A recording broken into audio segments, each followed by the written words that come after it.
Coming to the GI diseases కానీ GI symptoms కానీ so it's a very big organ, అంటే ఒక 10 organs కలిపి ఈ జిఐ సిస్టమ్ అన్నది తయారవుతున్నది. Oesophagus, stomach, small intestine, large intestine, liver, gall bladder, pancreas. So ఇన్ని ఆర్గన్స్ ఉంటే ఏ సిమ్టమ్స్ మనం తొందరగా గుర్తించి ఏ సిమ్టమ్స్ ఉంటే డాక్టర్ గారి దగ్గరికి వెళ్ళాలో లేదంటే గ్యాస్ట్రోఎంట్రాలజిస్ట్ని సంప్రదించాలనేది కన్ఫ్యూజన్ చాలామందికి ఉంటుంది. కొంచెం గ్యాస్ అయిపోయిందా, లేదంటే కొంచెం ఇండైజెషన్ కానీ, ఒకసారి గుండెలో మంట వచ్చింది కానీ, ఇవన్నీ సిమ్టమ్స్ కాకుండా నేను ఒక 4 సిమ్టమ్స్ చెప్తాను, 4 or 5 సిమ్టమ్స్. ఇవి కానీ మీలో కానీ మీ ఫ్రెండ్స్, మీ రిలేటివ్స్, మీ ఫ్యామిలీ మెంబర్స్ ఎవరికున్నా సరే వెంటనే ఒక గ్యాస్ట్రోఎంట్రాలజిస్ట్ని సంప్రదించాలి. దీన్ని మేము ఏంటంటే రెడ్ ఫ్లాగ్స్ లేదంటే డేంజర్ సిగ్నల్స్ అని కూడా చెప్తున్నాం. రెడ్ ఫ్లాగ్ అంటే ఎక్కడైనా రెడ్ కనిపిస్తే మనం జాగ్రత్త పడాలి, ఆగాలి. సో ఈ సిమ్టమ్స్ కానీ మనకు 5-6 ఎప్పుడైనా కనిపించినా మనం జాగ్రత్త పడి వెంటనే డాక్టర్ గారిని కలవాలి. Number 1 is dysphasia. డిస్ఫేజియా అంటే అన్నం దిగకపోవడం. మన ఈసోఫేగస్ అనేది వెరీ సాఫ్ట్ రబ్బరీ ట్యూబ్ అండి, అది చాలా సాగి ఒక 6-7 సెంటీమీటర్ డయామీటర్ వరకు కూడా అవుతుంది. సో అంత సాఫ్ట్, అంత ప్లయబుల్ ట్యూబ్లోంచి ఫుడ్ దిగట్లేదు అంటే డెఫినెట్గా ఏదో ప్రాబ్లం ఉన్నది.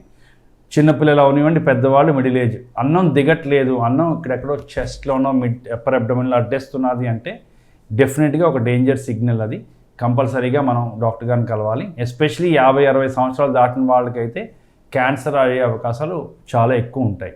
కొంతమందికి ఇది డిస్ఫేజియా అంటే చిన్నప్పటి నుంచి ఉంటుంది, వాళ్ళు ఏ మాత్ర ఇచ్చినా గొండ కట్టుకు తినేస్తారు. సో వాళ్ళకి అది అలా అలవాటు అయిపోతుంది. సో ఈవెన్ ఒక ట్యాబ్లెట్ మింగలేకపోవడం కూడా మేజర్ ప్రాబ్లమే. దాన్ని మీరు వెంటనే కలవాలి. డిస్ఫేజియా అన్నది first thing.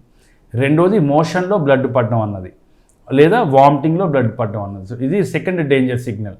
Blood in motion or blood in వామిటర్స్.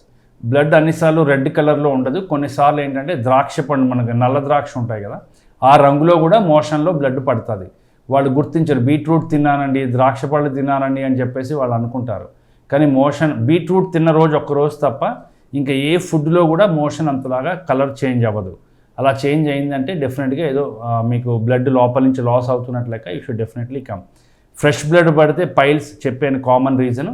పైల్స్తో పాటు వేరే ట్యూమర్స్ కూడా ఉండే అవకాశాలు ఉంటాయి కాబట్టి సిగ్మాయిడోస్కోపీ కానీ కొలనోస్కోపీ కానీ చేయించుకుని కన్ఫర్మ్ చేసుకున్నాకే పైల్స్కి ట్రీట్మెంట్ అనేది పెట్టించుకోవాలి. బ్లడ్ వామిటింగ్ వచ్చిందన్న డేంజరస్. పోర్టల్ హైపర్టెన్షన్ వల్ల ఈసోఫేజియల్ వైరసెస్ కానీ, పెప్టిక్ అల్సర్ డిజీజ్ కానీ, క్యాన్సర్ ఆఫ్ ది స్టమక్లో కూడా బ్లడ్ వామిటింగ్ వచ్చే అవకాశాలు ఉంటాయి. వామిటింగ్లో బ్లడ్ వచ్చినా, నల్లగా ద్రాక్ష పండు జ్యూస్ లాగా వామిటింగ్ వచ్చినా అది ఒక డేంజర్ సిగ్నల్ కింద గమనించాలి. మూడోది వెయిట్ లాస్. అంటే ఇప్పుడు ఒక 50-60 కిలోస్ 70 కిలోస్ ఉన్న మనిషి ఒక 6 మంత్స్లోనో ఒక 3 మంత్స్లోనో 50 కిలోలకు వచ్చేయడం, ప్యాంట్లు సైజు లూజ్ అయిపోవడం, షర్టులు జుబ్బాలు ఇవి హ్యాండ్స్ లాగేయడం. So weight loss is a very very important symptom. ఈ మనకి జీఆర్డీ కానీ, ఇండైజెషన్ కానీ, బ్లోటింగ్ కానీ ఇవేవైనా ఉంటూ క్రమంగా బరువు తగ్గిపోతున్నారు, ఒక 3 to 6 మంత్స్లో కానీ వెయిట్ లాస్ అయిపోతున్నారు అంటే అదొక లోపల ఏదో డిజీజ్ పెద్దదే జరిగిపోతున్నదని గుర్తుంచుకోవాలి. దీన్ని అన్ఇంటెన్షనల్ వెయిట్ లాస్ అంటాం. అంటే నేను వెయిట్ తగ్గకుండా ఉండడానికి చేస్తున్నాను కానీ బట్ ఐఎమ్ లూజింగ్ వెయిట్. ఇప్పుడు ఎక్సర్సైజ్ చేసో, జాగింగ్ చేసో, డైట్ చేసో వెయిట్ తగ్గడం అనేది సహజం. ఏమీ చేయకుండా రోజు తినేదే తింటూ, రోజు చేసే పనే చేస్తూ బరువు తగ్గిపోతున్నారంటే మాత్రం అది డేంజర్ సిగ్నల్. ఫోర్త్ది ఆకలి తగ్గిపోవడం. మనం అన్ని పనులు చేసుకుంటున్నాం కానీ ఇందాక చెప్పినట్టు పొద్దున టిఫిన్ చేస్తే మళ్ళీ నైట్ వరకు ఆకలి వేయట్లేదు, లేదా నైట్ మీల్స్ స్కిప్ చేసేస్తున్నారు. ఎందుకు తినట్లేదు అంటే ఆకలి లేదు. సో ఆకలి లేకపోవడం అన్నది కూడా ఒక డిజీజే.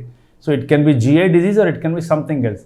సో నార్మల్ మనిషికి who is doing his activities, ఆఫీస్కి వెళ్ళి మార్నింగ్ లేచి పడుకుని అన్నీ చేసిన వాళ్ళకి ఎవ్రీ 4 to 6 hours కొంచెం అన్నది ఆకలి అనేది కంపల్సరీగా వేస్తుంది.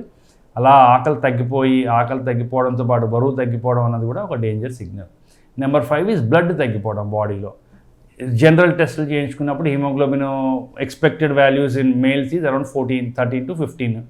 ఫీమేల్స్కి అయితే కొంచెం తక్కువ, ఒక 1-2 points ఇటువంటి ఉన్న 11 to 13 మధ్యలో ఫీమేల్స్కి ఉండాలి. ఇది కాకుండా అండర్ 10 అని హిమోగ్లోబిన్ ఎవరికైనా కనిపిస్తే మాత్రం డెఫినెట్గా దెర్ ఈజ్ సమ్ డిజీజ్ అనేది మనం గుర్తించి we should actually get in touch with the doctor గారు.